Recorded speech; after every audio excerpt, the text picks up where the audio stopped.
So then once you've had the baby, what happens then? Like, are your abs somewhere around your sides or across your back, and you've got to coax them back together? Well, yeah, you got to coax them back together, Yeah. but they're not around Bribery. your sides. Yeah. So there are small degrees of separation, which is maybe like 2 centimeters between the. I think you have the metric system. So if I say centimeters, Yes. it's Yeah. I know what you mean. So 2 centimeters is like a small separation, and then it can get bigger. Normally through the help of good physiotherapy after birth, like physiotherapists that are specialized in these conditions, they can solve the problem. They can give you exercises, they can help you, and normally it can get fixed that way, and you don't require any surgery or those types of like big interventions. And why will it come back by itself? You need to put a bit of effort in it. So that's why it's really important that after you gave birth, that you really seek the care of a physiotherapist, both for your abdominal muscles and your pelvic floor. That's really important. So talking about pelvic floor, should we be doing pelvic floor exercises while we're pregnant? And why? Definitely. So pelvic floor, for people who don't know what it is, it's a group of muscles that support the organs in your lower abdominal area. So it's kind of like a hammock that keeps your intestines, your uterus, everything in place. And it's also under control of your nervous system to actually control your bowel movement and emptying of your bladder. So really important functions. During pregnancy, you have the effect of relaxin, which I told you about before, and you have the effect of the growing baby and uterus, which really put pressure on that hammock.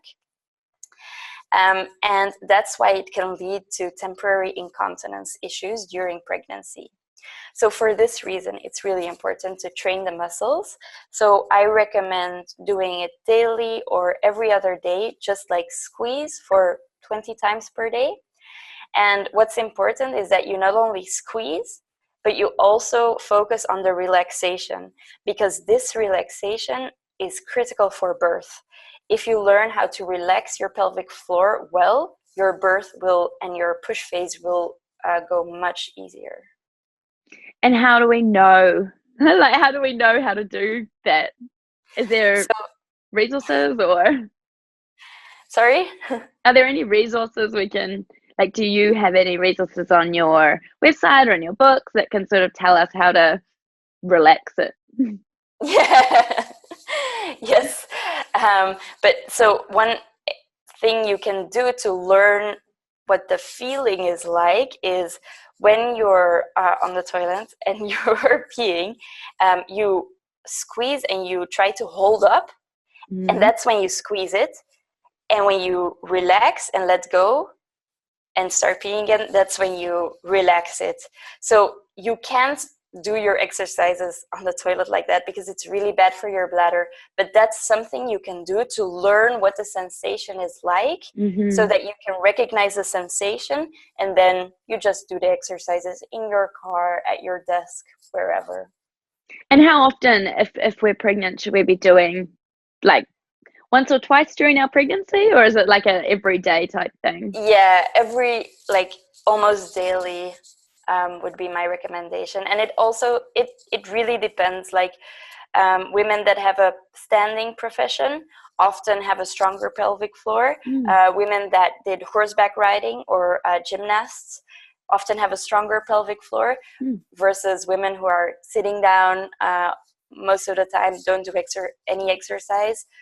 So yeah, it depends kind of which category you're in, but every other day I'd recommend to do a little set of 10 squeezes and 10 relaxations, something like that. And then is that the kind of thing we can continue to do after we have the baby? Definitely. So that's the first exercise you do after you had a baby. That's so important because often your doctor, you will have heard people say, or your doctor say, you can start exercising after 6 weeks when you had a normal delivery, or 8 weeks if you had a cesarean delivery. But that's just not true. And it's not true for two reasons. It's that kind of, when people say that, it makes it seem like you just don't do anything for 6 weeks, and then 6 weeks are gone, you jump back into it. And that's really dangerous, both for your pelvic floor and your abdominal muscles, like we talked about. So those two really need to get back in shape before you resume any of the exercise that you did prior to pregnancy, like running, horseback riding, anything like that. So, however, what's on the other side, if you had a like normal birth, uncomplicated birth, if you remained active during your pregnancy, it's recommended to start earlier than 6 weeks with the rehabilitation of your pelvic floor and your abdominal muscles, because after birth, your body kind of goes through a phase where it recovers much more quickly. And I don't know if this makes sense, but you kind of need to catch the wave, if you see what I mean. If you catch that wave and you boost your recovery with exercises under supervision of a physiotherapist, then you can recover much more quickly. So that's really what I'd recommend to anybody who wants to start exercise postnatal. And can we just, what do we need to watch out for if we're exercising postnatally? Do we just, if I'm feeling good, it's say 4 weeks after birth, I had a normal birth, can I just go for that 10K run? Or, what do I have to be careful of, and how do I know where my limits are? Yeah. So before you recommend any training, your physiotherapist needs to clear that your diastasis is back, that your abdominal muscles are back together, so your diastasis is recovered, and that you have enough tension again in your pelvic floor. Those two things are critical to regain exercise. If for you that's already after 4 weeks, then you can commence exercise after 4 weeks. Sometimes it can take, especially if you had a long and hard push phase, or if they had to use forceps or those kind of things during delivery, it can even take up to 6 months or a year before that happens. So that's really important. But in the meantime, what you can do is watch out when you're lifting heavy objects, like a car seat. So people say when you just gave birth, don't lift any heavy objects. Well, that doesn't work if you have to lift a car seat or if you have toddlers. So if you're lifting heavy things, just keep your posture in mind, like pull your belly button towards your spine, and to protect your abdominal muscles. That's really important. So watch your posture. And also important to know is that the effects of relaxin, that hormone, they continue to be there after pregnancy. So overstretching can be an issue. Watch out with like running for your joints. And if you're breastfeeding, relaxin keeps being in your body even longer. So it's definitely important for women who breastfeed as well. Can you overdo it when you first come back to exercise? Yeah, you can definitely overdo it. And so start slow, because otherwise you risk getting injured and you won't be able to exercise for maybe months. So really start slow, listen to your body, and make sure you build up a little bit day by day. And if you really want to do something those first weeks and you can hardly wait to get back into it, go walking. And it's a perfect exercise to do with your baby as well. Baby wearing, or put him in a stroller, and you go out and you take a nice walk, and you start with 5 minutes and then you build up to 30 minutes. And as long as you feel fine and you don't feel any pressure in your pelvic area, then that's the perfect exercise you can do. So do you have any other tips for, I'm stuck at home with my new baby. How am I supposed to squeeze exercise in? And I mean, practical tips, but also tips to kind of, I think for some of us, we need a real mental push to to get out of the house and actually do it and to keep making it a habit? Yeah. So for me, one of the main drivers for myself in my mind is that I really wanted to get back, like I really wanted to feel energized again, because in the beginning you're so tired because you have this little person to take care of, and they don't know whether it's day or night, and they don't care, and so all of a sudden you have to give up on day and night. So it can be a very tiring period in your life and a very stressful period in your life. And exercise just really relaxes your body, and it just gives you that mental boost that you really need. It also helps losing weight after the pregnancy. It will help you get back to your pre-pregnancy weight. So that's a big driver. And then in terms of like practical tips, so my number one tip is when you roll out of bed in the morning. Literally rolling. Literally. Put on yoga pants and put on a sports bra and a t-shirt. Like put on exercise clothes straight away. That's one less hurdle to take. And when you have a small baby in the house, it's like Russian roulette when you try to do something, right? You never know if it's going to work or if it's not. So the ideal time to exercise with a small baby, I find, and I've heard through my clients, is first thing in the morning. It may seem super brutal. However, your baby has had a good night's sleep. Hopefully. Hopefully. If they're little ones, maybe. If they're little, yeah. Yeah, exactly. If they're all little ones, yeah. So they will have had a good night's sleep, and they will just woken up from a nap and fed. So immediately feed them when they wake up, and that should give you at least 20 minutes when they're not as fussy. So, and what I recommend is that you just tell yourself, I'm going to put my yoga mat here or my exercise mat, whatever, and I'm going to start with 5 minutes. That's all.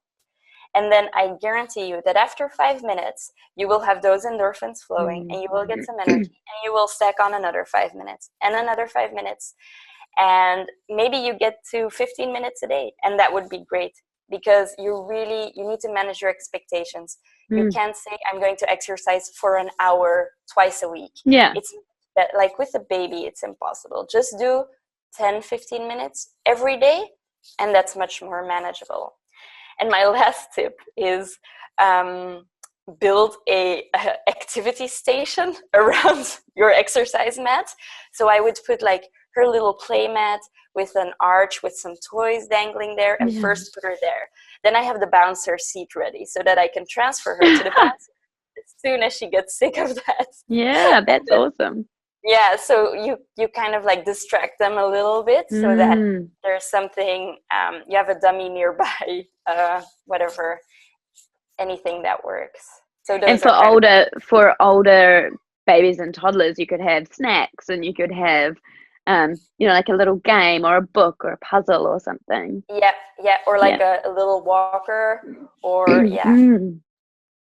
something to keep them amused. I always found I don't know what you guys call them. We called them jolly jumpers.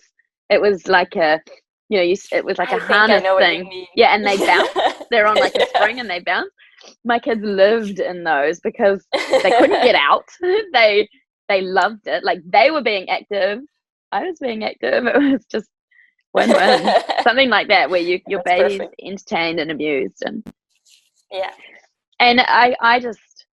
I'm all for mums carving out time in the day to do something for themselves. And I think it's always important, but I think it is actually more important when you have a new baby, because it's so overwhelming and it's so mentally draining, and you have such a mental overload, I think. And it's harder to do it, but it's more important to do it in those early phases for your physical health, but also for your mental health, I think. For your mental health as well, yes. It's there are so many studies that show that your risk of postpartum depression gets reduced when you exercise, that you cope with like baby blues much better. So yeah, mental health, so important. So important. And lastly, the $1 million question: are we all going to get our bodies back after we have our baby? Okay, so my quick, not nuanced answer to that is no. Hell no. However, so your body will never be the same. I think it's unrealistic to expect that after growing a human child in our bodies for 9 months and then going through the trauma that's called labor is like after that we immediately bounce back to our pre-pregnancy body. That's unrealistic, and I encourage moms to really just accept that your body will never be the same again. Will it therefore be worse off or uglier? No, you can have a beautiful body, you can be happy with your body, definitely, but it will never be the same again. It's just unrealistic to expect that, and I think it's also fine. We just need to accept that it'll be different. We need to love our bodies for what they gave us, these little humans. They did something magnificent, and I think just desperately wanting our pre-pregnancy bodies back is just a little bit disrespectful towards your body. You just need to be grateful and gentle and love yourself, honestly, and it'll be different, but it doesn't mean it'll be worse. So yeah. I love that. What a perfect answer. And that's like everything. That's like your whole life after you have a baby. It's different. Exactly, yeah. And it's something that you can't, no matter how much like preparation you do, same with your physical fitness, you can't prepare for it because it's so different to anything you've ever experienced. So yeah, I think that advice is really across the board when you become a parent, is everything is different. And it doesn't mean it's bad. It doesn't mean it's worse. It's just different. No. And you just have to adapt to the new norm. Yeah, that's true. Well, thank you so much. That has been so valuable. Even, I mean, I've had 3 children and even I learned something. I'm like, damn, I wish I'd been doing more pelvic floors, or I wish I'd measured the separation of my abdominals, because I swear mine was somewhere around my back by the time I had my 3rd child. Well, after 3, yeah, there was like a point of no return. But thank you. That has been really, really awesome. Thank you so much for your time. And I think a lot of people will have gleaned some really good information from that. I hope so. Cool. And I'll link your website as well in the description. Nice. So if anyone wants some more information, they can come to your website. Perfect. Yeah. That would and be your great. books, Thank of course. And my books. Yeah. Awesome. Thank you so much. No, you're welcome. It was, thank you for asking me. It was really, really nice, and nice to speak to you, because honestly, since I followed the program, it's like, I'm a master of naps. Oh. Like my when I told my friend at work about this, she's like, welcome to the club of the nap Nazis. Yeah. I'm so strict with my naps, and it's done wonders for us. That too. Well, you're obviously someone that really appreciates routine and having, like a pattern to follow, and so that obviously works really well for you. Yeah, and it works for the baby as well. I mean, she just, since I discovered like the awake times, that I put her to sleep after an hour after, like, before little ones, and then it's been magnificent. Thank you. Oh, you are welcome. That like makes my day to hear things like that every day. Oh yeah. So Jen, thank you so much for talking with us today. I think there is a lot of valuable advice that we've all been able to take from this conversation. Don't forget Jen's website and the names of her books and her details are all linked below. So if you're interested in finding out more about your health and fitness in the pregnancy and postnatal period, make sure you check out those links.